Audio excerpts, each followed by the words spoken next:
Welcome to Choice Classic Radio. Like us on Facebook, subscribe to us on YouTube, and help keep this show alive by donating at choiceclassicradio.com.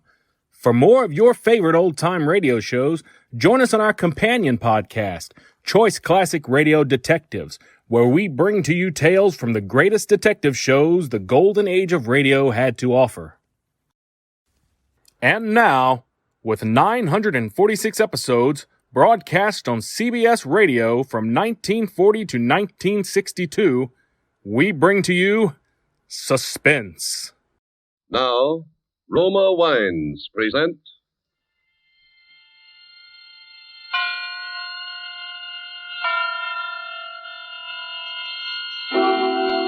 Suspense. Tonight, The Man Who Knew How, starring Charles Lawton. Suspense is presented for your enjoyment by Roma Wines. That's R-O-M-A, Roma Wines. Those excellent California wines that can add so much pleasantness to the way you live, to your happiness in entertaining guests, to your enjoyment of everyday meals. Yes, right now a glassful would be very pleasant, as Roma Wines bring you Suspense.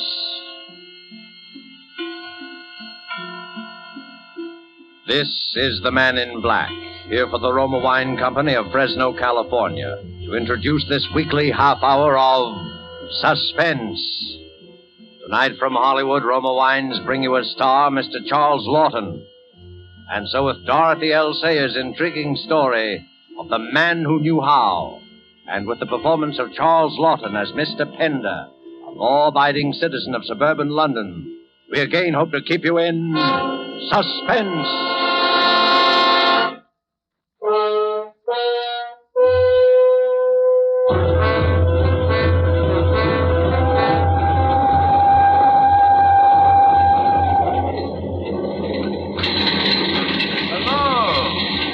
Taken? Oh, no, you're perfectly welcome, I'm sure. Well, thank you.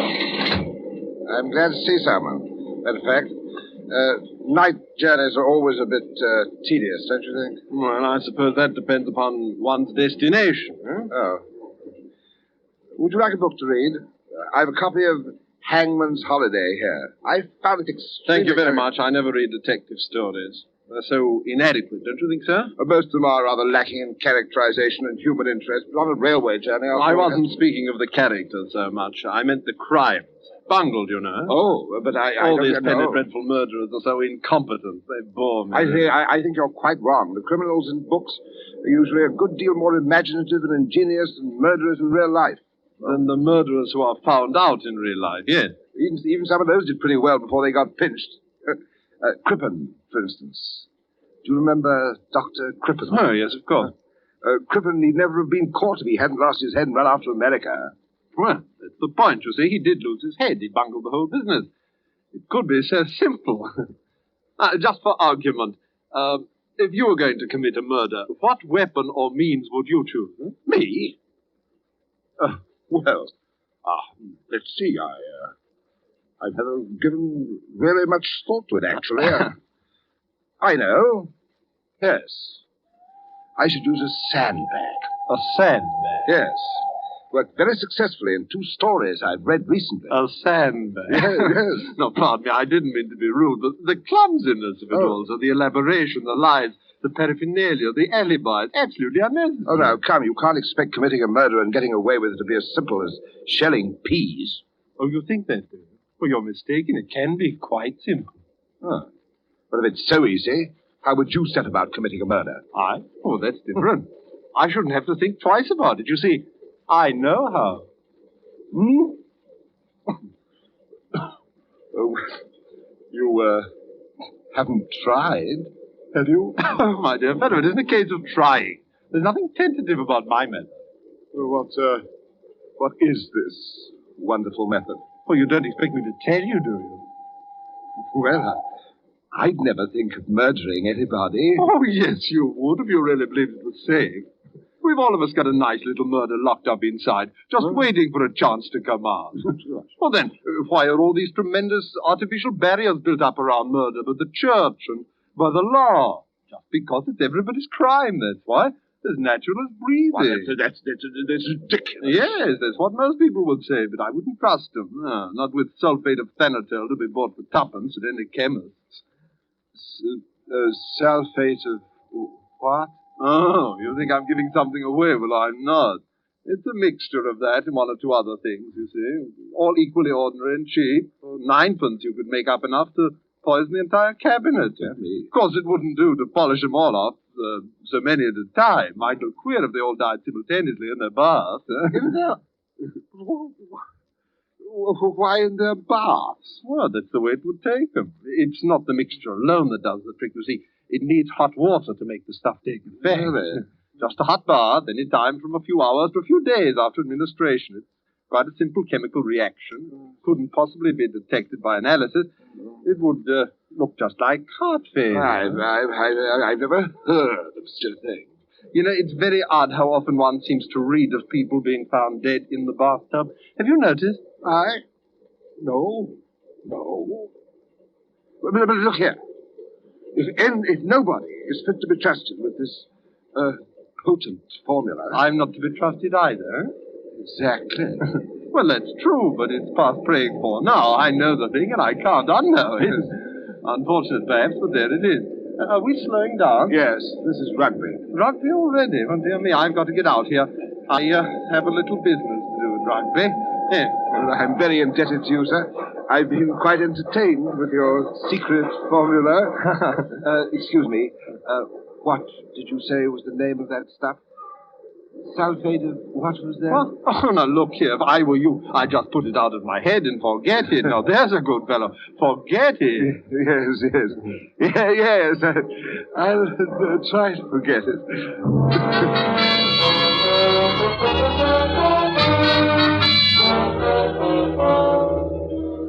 Tonight for Suspense, Roma Wines bring you a star, Mr. Charles Lawton, whom you have heard in the prologue to tonight's study in Suspense.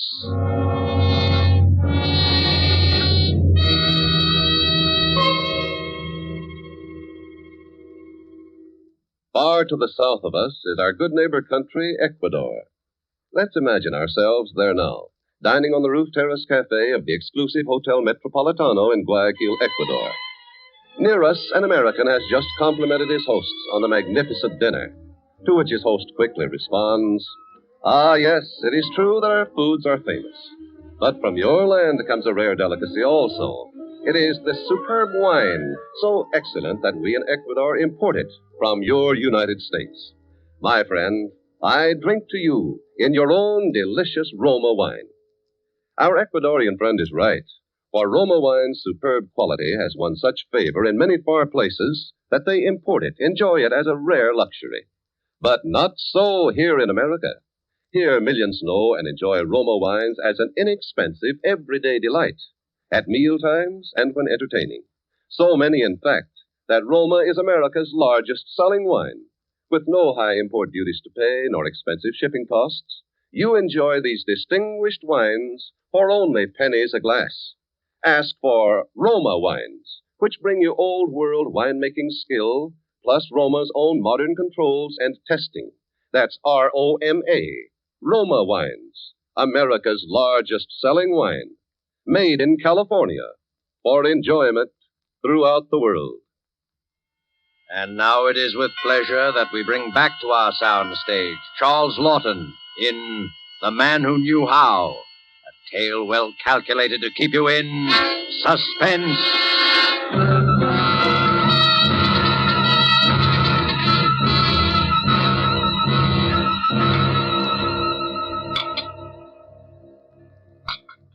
Good morning, sir. Morning, Charles. I've an egg for your breakfast, sir. Oh, thank you. They're quite scarce now, you know. Yes, I know. Will you have your tea now, sir? Yes, please. Anything in the post? Only a note from your tailor, sir. He'd be pleased to have you come in for a fitting at 1 on Tuesday next. Oh, very well. Charles, what's the backstairs gossip in the neighborhood? Nothing much, sir. Mr. Skimmings, the old gentleman in number 11, had a falling out with his nephew and has drawn up a new will, they say. Oh, really? He's left everything to his The housekeeper, Mrs. Digby. Well, she's been with him nearly 20 years. It reminds me, Charles, I should draw up my will one of these days, you know. And, Charles, I shan't forget you. You've been more than loyal. Well, thank you, sir. Charles? Yes, sir. Charles, has it ever occurred to you that an unusually large number of people die in bathtubs?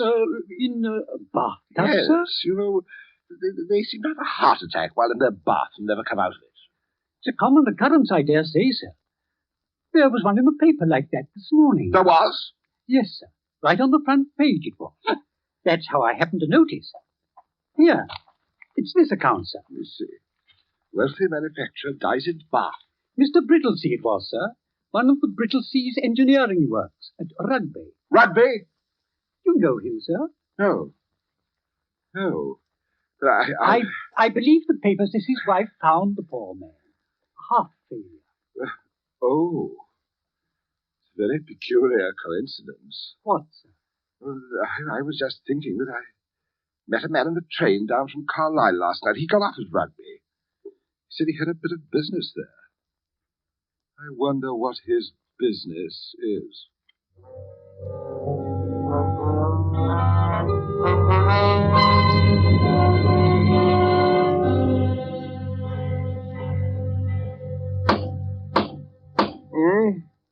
Charles?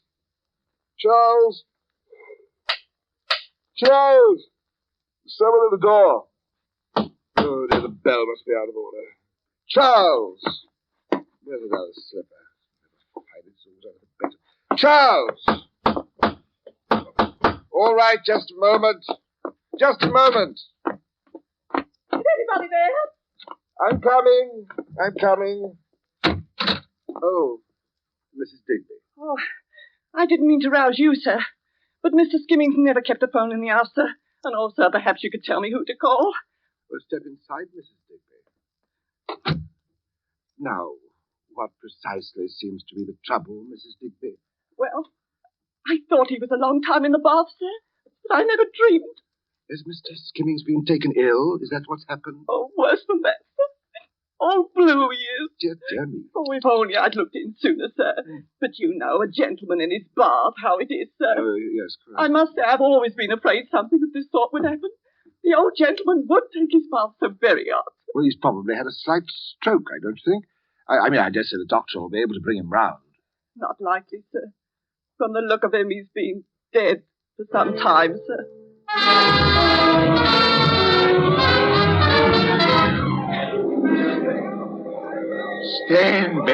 Stand back, please. Relatives will not be admitted until the coroner has completed his examination of the body. Will you have a look at this card, please, officer? Who did you want to see in there, sir? Mrs. Digby. You'll find her in the library, giving testimony, most likely. Oh, yes, they've discovered the will, I imagine. I don't know nothing about that, sir. Well, I just run in and have a look round. Officer! Officer! Yes, sir? Who was that man who went into Mr. Skimmings' house? Search me, sir. Why did you let him in? He persuaded me like. Officer, do you realize what you may have done? Of course, I have no right to say it. But that man may have gone in there to destroy evidence. Evidence? What evidence? Oh, I get it. You're one of them there sensation seekers. Well, you're barking up the wrong tree, you know. Oh. This ain't no murder case. The bloke died of heart failure. Yes, I know. While taking a hot bath. Well, it happens every day. 5 or 6 cases right round this neighbourhood in the past month alone. I've been keeping track of them. Did you know that in every single one of these cases, the persons who died had quite a lot of money? I shouldn't be surprised, sir. This is a wealthy All neighbourhood. right, that's my number, Mrs. Digby. Keep me informed of any unusual developments, huh? I will that, sir. There he is, officer. That's the man, all right.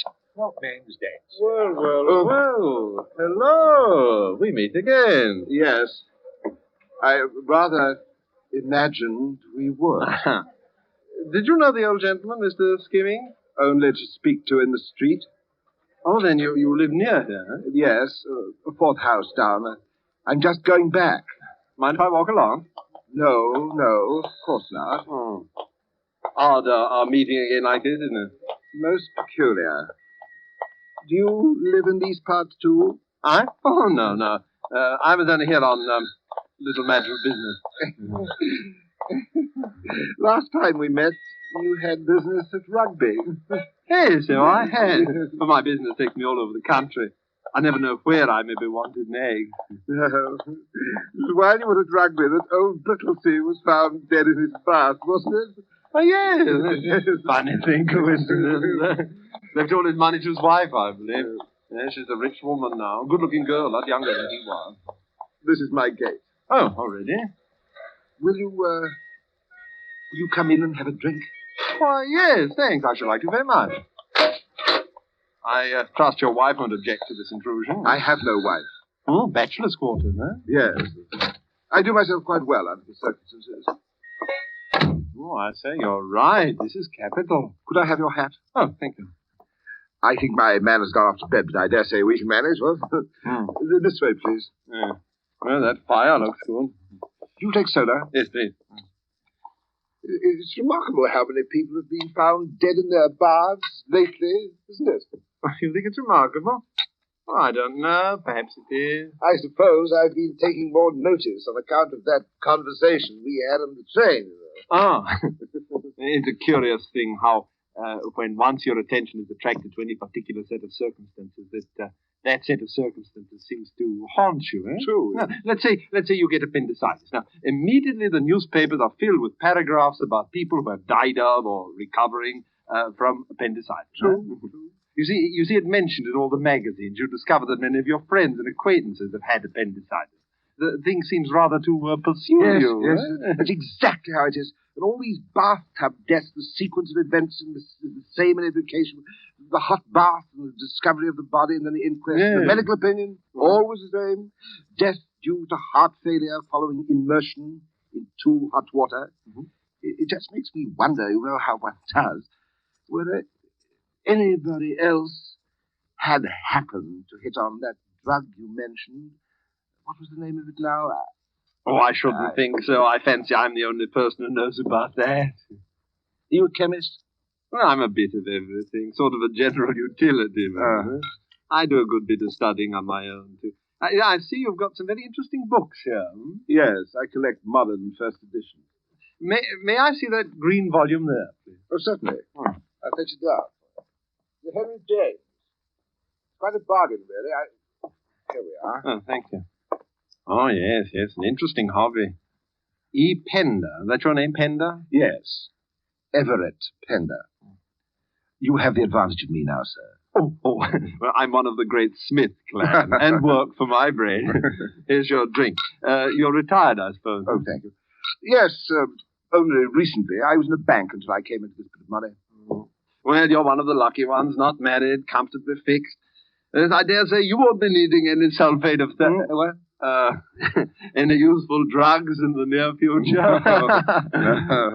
I shan't be coming to you for assistance yet a while. Besides, how should I find you if I wanted you? Oh, you wouldn't need to find me. I should find you. Never any difficulty about that. Well, I'd best be getting on. No, don't get up. I'll find my hat. Thank you for your hospitality. I don't expect we shall meet again, but we may, of course. Things work out so queerly sometimes. Yes, they do, don't they? Good night, Mr. Smith. Good night.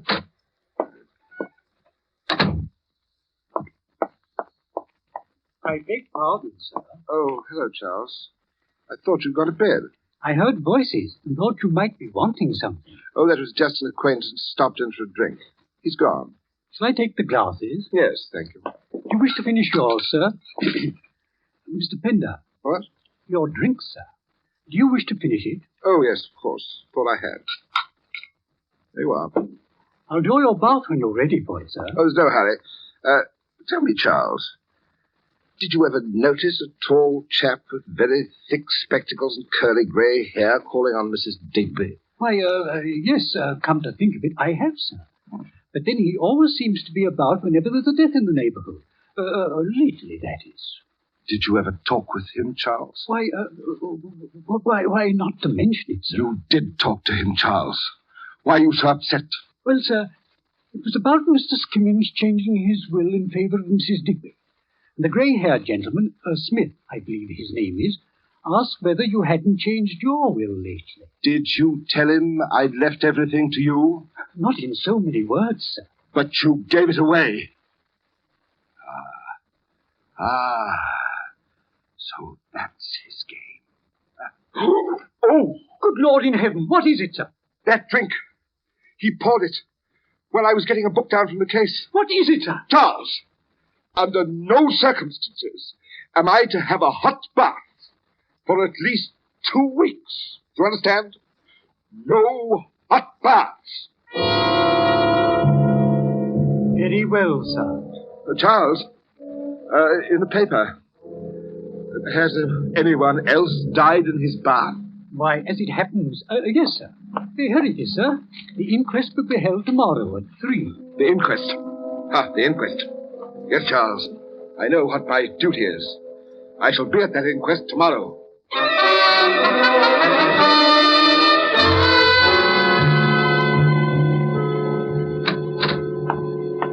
Good afternoon, sir. Hello, Charles. Not expecting you home for a bit, sir. You didn't stay long at the inquest. I wasn't interested in the inquest, Charles. I went to the inquest only to see if a certain man would be there, and he was there, Charles. He was there, as I expected. Yes, sir. The afternoon papers come. There is still another of those bath deaths. Another? Yes. They will go on and on, unless someone stops them. Charles, where was this one? In Launceston Place, sir. A young woman this time. It's the most... I'm going out again, Charles. I have some business to attend to. Over in Launceston Place, as a matter of fact. Goodbye.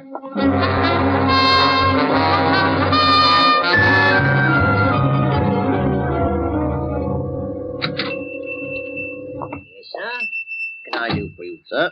Do you have one of those old-fashioned sandbags? Sandbags, sir? The kind one uses to keep drafts from coming in under a door. Oh, yes, I think we may have one left. Oh, yes, here we are, sir. Not much demand for these nowadays. No, I suppose not. Now, careful if you use it on a stair landing, sir. One of these fell and hit a woman on the head, a case I know. Knocked her out cold. You don't say. Really? Well, I'll be very careful. Yes, very careful.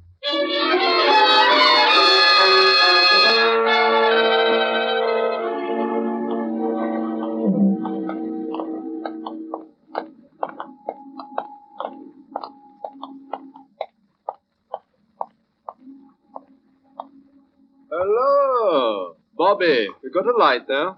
Yes, sir. Yes, sir. Ah. Would you like a cigar to smoke later on? Thank you, sir. By the way, sir, there's a bloke following here. I don't know whether you noticed. Yes, I noticed. Let him alone, Bobby. I'm going to have some sport with him. Right, Charles, sir. Good night. Good night.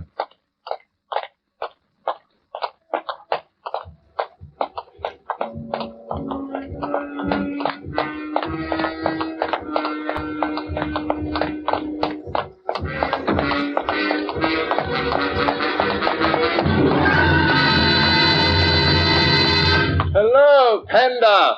Come on out from behind that post. I know you're following me.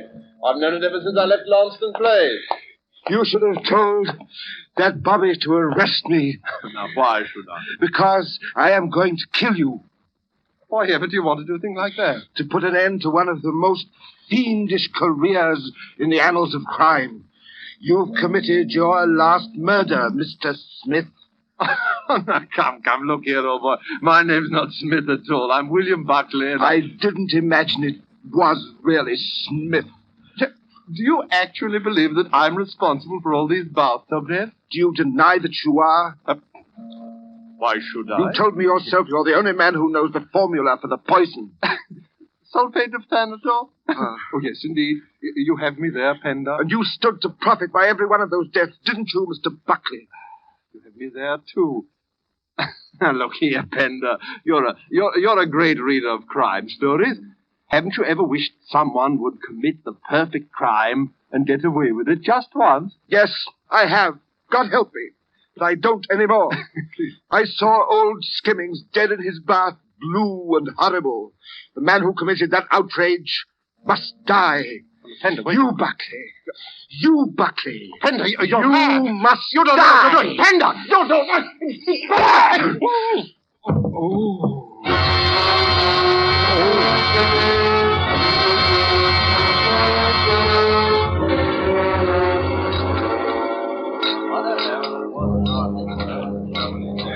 Well, Mr. Pender. A double... What do you have, sir? A double brandy, if you please, miss.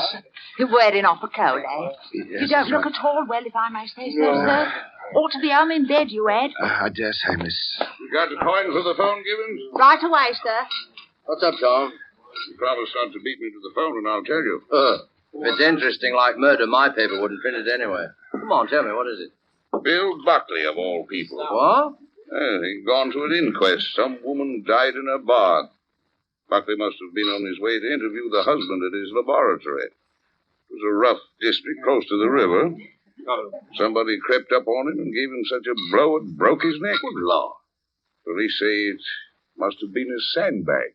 Who did it, do they know? The vaguest notion got clean away in the fog.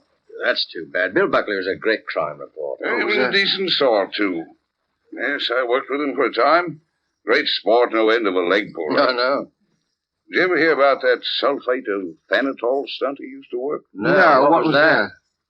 He'll catch you sober as a judge he would, and then tell you about this sulfate of thanatol, which, Sulfate of thanatol. mixed with a few other things, he said, would cause death if you swallowed it and then took a hot bath. Well, nobody believed him, did they? No. Oh, yes. Oh, no. Yes, he used to work No. off that wheeze on poor boobs and railway carriages to see how they'd take it. Oh, Would no. you believe it, one chap Oh, actually Mr. accused... Pender! What happened? Oh. Hello, that bloke's fainted.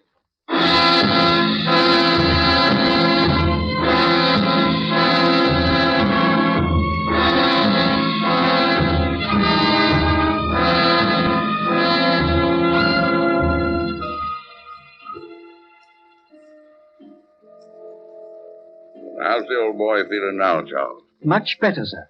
He got a bit of a chill out in the fog, I think. I put him to soak in a hot bath. Oh, that ought to do the trick. Well, if there's nothing more we can do. Mr. Pender wants me to thank you for bringing him home, gentlemen. No, there's nothing really. Well, all right. Good night, gentlemen.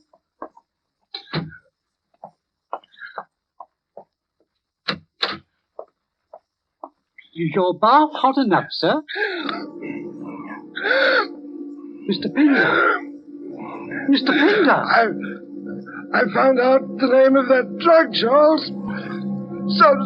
Sulfate of thanatol. Oh, sir. Mr. Pender. Mr. Pender. He's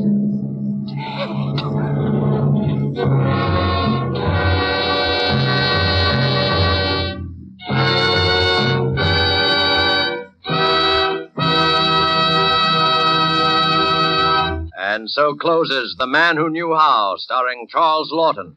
Appearing with Mr. Lawton was Hans Conried as Buckley. And tonight's tale of Suspense.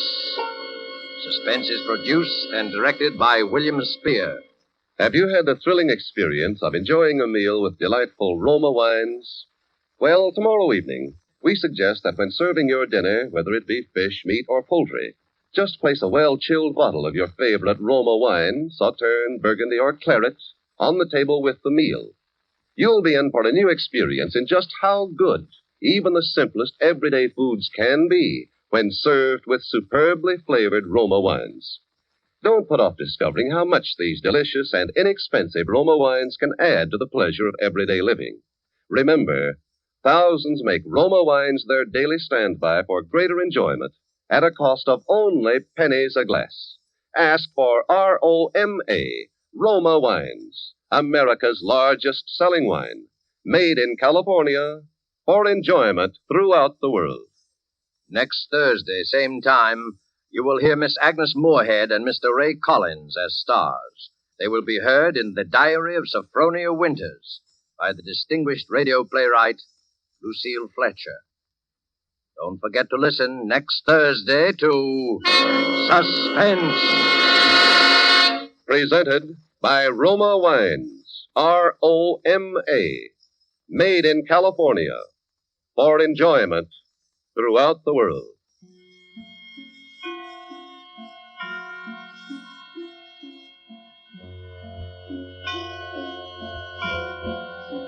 This is CBS, the Columbia Broadcasting System.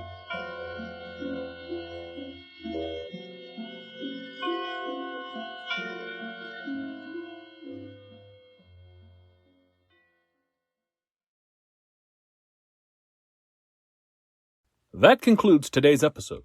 We'd like to thank you and remind you to donate at choiceclassicradio.com. Remember, your donations make episodes like this possible.